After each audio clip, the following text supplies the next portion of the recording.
मुझे गणित नहीं आता, क्या करूं? थोड़ी सी कोशिश। गणित मुझे ऐसे सीखना है कि क्लास में जब सर पढ़ाएं तो गणित मुझे समझ में आए, और खुद से जब मैं गणित करूं तो भी मुझे समझ में आए।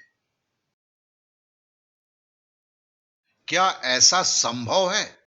100% संभव है। क्या इसके लिए बहुत पढ़ना पड़ेगा? एकदम नहीं, केवल 5 दिन की तैयारी है। जैसे भिन्न का जोड़ घटाओ गुना भाग, दशमलव का जोड़ घटाओ गुना भाग, वर्ग घन वर्गमूल घनमूल पहाड़ा, और समीकरण को संपूर्ण रूप से जानना होगा। गणित में कुछ कुछ आता है, जैसे भिन्न हुआ, दशमलव हुआ, कुछ कुछ आता है। तो फिर सवाल है, मैं कहां से शुरू करूं? जवाब होगा सरलीकरण से, क्योंकि जितना आप सरलीकरण करेंगे उतना ही कैलकुलेशन आपका मजबूत होता जाएगा, उतना ही आप गणित को सही तरीके से करने में सफल होते जाएंगे। मुझे सवाल पढ़कर समझ में नहीं आता कि करना क्या है।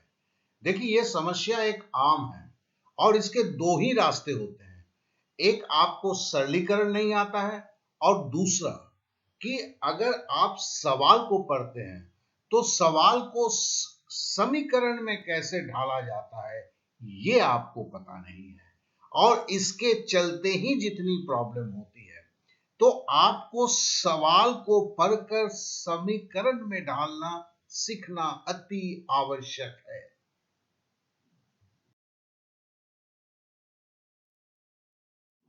फिर से बोलता हूं, जब आप सरलीकरण करना सीख लेंगे और कुछ सवालों को लगा लेंगे, फिर सवाल को पढ़कर समीकरण में ढालना सीख लेंगे, अगर ये आप कर लेंगे तो जान ले गणित करना आपको आ जाएगा। ये संक्षेप में एक ही बात है, सरलीकरण और समीकरण में ढालना।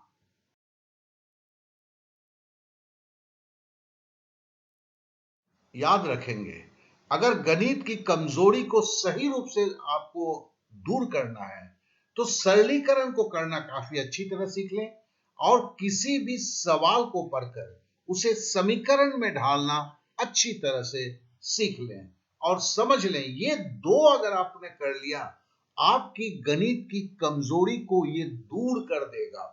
और ये केवल अंक गणित के लिए ही सही नहीं है, इस और इसके बाद आप बीज गणित को केवल 2 दिन की बेसिक सीख के संभाल सकते हैं। त्रिकोणमिति की बेसिक को भी केवल 2 दिन में सीखकर आप संभाल सकते हैं। तो मुद्दा यहां पर है सरलीकरण को ठीक से सीखना और किसी सवाल को समीकरण में बदलना, इसे अच्छी तरह समझ लेना। अब सवाल पैदा होता है कि जैसे बेसिक, जैसे भिन्न का बेसिक, दशमलव का बेसिक, अगर ये आपको नहीं पता है तो ये कहां से सीखेंगे, कहां से प्रैक्टिस करेंगे? फिर अगर आपको ये सब आता है तो फिर सरलीकरण के लिए कहां से प्रैक्टिस करेंगे, कैसे प्रैक्टिस करेंगे? और सरलीकरण के करने के बाद फिर सवाल को देखकर समीकरण में कैसे डालना है, उसके लिए प्रैक्टिस कहां से करेंगे, वो सवाल आपको कहां मिलेंगे? तो देखिए, यहां पर जो ऊपर अभी लिंक आ रहा है, यहां पर आपको सारे कुछ मिलेंगे।